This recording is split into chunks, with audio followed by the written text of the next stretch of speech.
Hi there, this is Jian from Spokane Public Library, and welcome back to Ask an Emergency Preparedness Expert.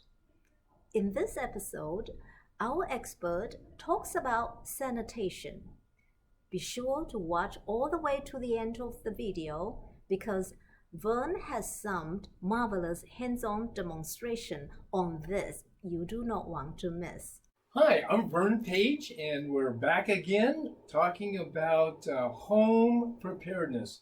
In an emergency, and we only have our home to live in without services and without products to purchase, how do we survive?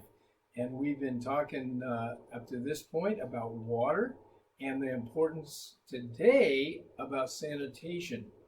Sanitation is something that's pretty important because it prevents disease. And the biggest challenge we have, if no water is coming into our home or the little box that we live in, we've got to figure out what to do with human waste and dirty diapers and products that are going to have germs and bacteria in them. And so, if we have no water, we can still use our toilets. Here's what we do. Take the water out as much as you can and place a hand towel or some kind of a seal into that where it's going to be prevent backwash is what we're preventing here. We cram that in there, and a lot of times if it's moist and wet, it's easier to get up in there and make sure it's a good seal. And then we're going to place a plastic bag, which is going to be a 3 mil, and I like dark plastic that's going to be thick, and we will cut that off and place it in the toilet itself.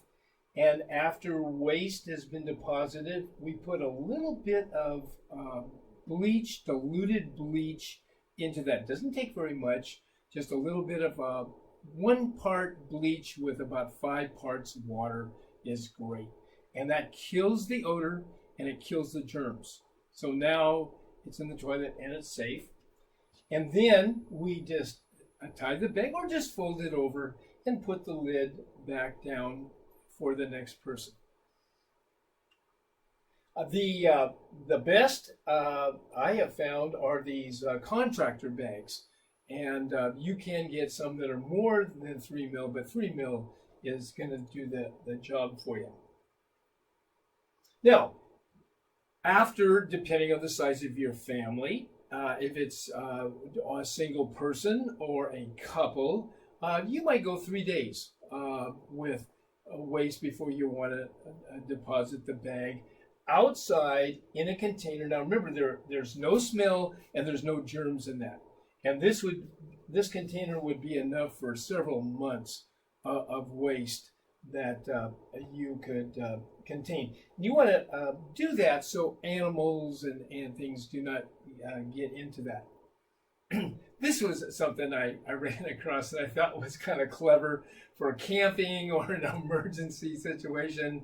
If you didn't have a toilet, just take in a bucket and you got toilet paper, and these are thinner bags, but anyway, that can work too.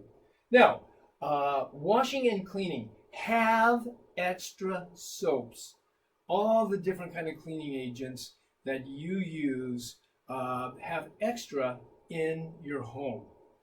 If stores close, and they close for a period of time, and this has happened in various parts of the country, in the world, oh my goodness, sometimes for a year, you want to keep clean. So have these various products. We're going to be washing clothes, and you need to have some kind of a container, and it's important, especially that you wash your socks and underwear of all the persons in your home every day. And that's really a lot of washing, especially when you're doing it by hand. A soap that many of your grandparents and great-grandparents used for many, many years, and my wife still uses, is called Feld's Neffa. Phil's naphtha soap. You can buy it in just about any store. And when it gets wet, it gets a little slimy, but it doesn't come apart. It doesn't deteriorate. It's made for using on a washboard. And so when you're washing clothes, you have your bar. You can rub it on your socks, rub it on your underwear, wash the clothes, and prepare for rinsing. Washboards have been around a long time. Here's a military man cleaning his clothes, and where there is not regular laundry facilities. Keeping your linens clean, a little bigger job than towels, but you can do that. Now, eating utensils. When we have food on forks and plates and pans and things, that is a breeding ground for various organisms to grow. And so we want to kill those with soaps and be able to keep those clean. Cleaning our bodies. In the old days, people had a Saturday night bath, and they had one bath a week. And we could do that. It's not important that we shower 3 times a day. And I know there are some teenagers that do that. But we can go several days without washing.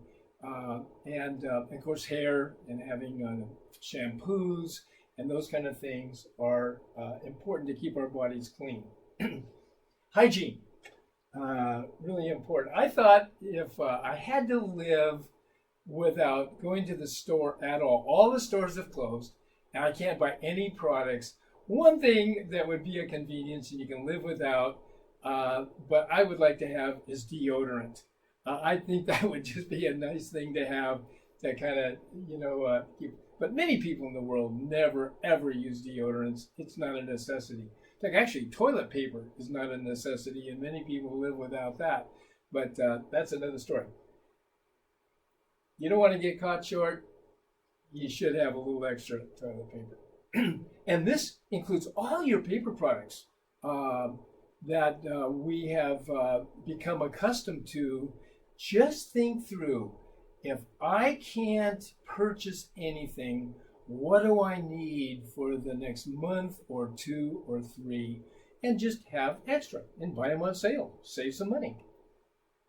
So, having water and good sanitation is vital to an emergency crisis and staying healthy and strong. Review here. Human waste, disinfect with bleach and deposit. Remove it from the house and in a safe disposal. Washing clothes and eating utensils and your body is important. And having extra paper products that helps with sanitation is also critical. Now, if you have any additional questions, you can go to our website, Spokane Home Prep, and there are some downloads there that could be helpful. Now, if you lose water to your home, you obviously don't have a functioning toilet. But you can still use your toilet in those conditions, but you need 3 things. You need some bleach water, diluted bleach water.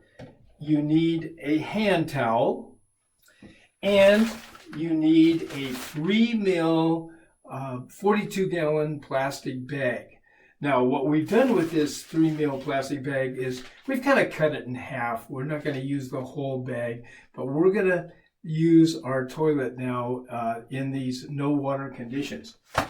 So, first thing we do is we're going to empty as much water as we can from our toilet.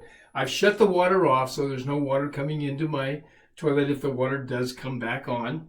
Then I'm going to take my towel and I am going to plug up the drain opening. And I'm going to cram this towel in such a way that it is going to be solid in that opening. Put pressure on that. We don't want to lose our towel, but we want to keep it right there. Now, the reason why we do this is because you can get backflow from other people's toilets. And my home, I have homes above me on the same drain system. So if they're flushing their toilets up there and the pumping systems are not working because the electricity is out, I could get their waste coming into my bathroom and flowing across my floor. And I have talked to people that have had this happen. So we are going to block that so we have a separate bowl that's separate from their system. Then, I take my plastic bag that I've already cut. And this is 3 mil. I like black.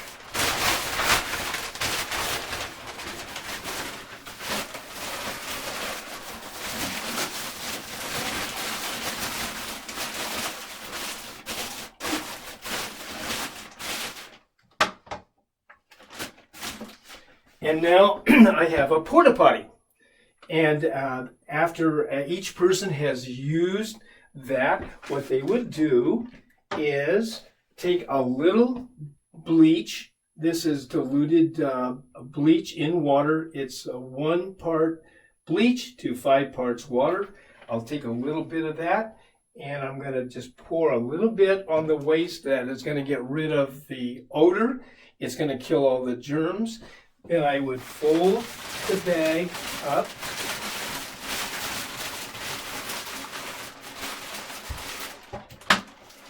And close the lid for next time.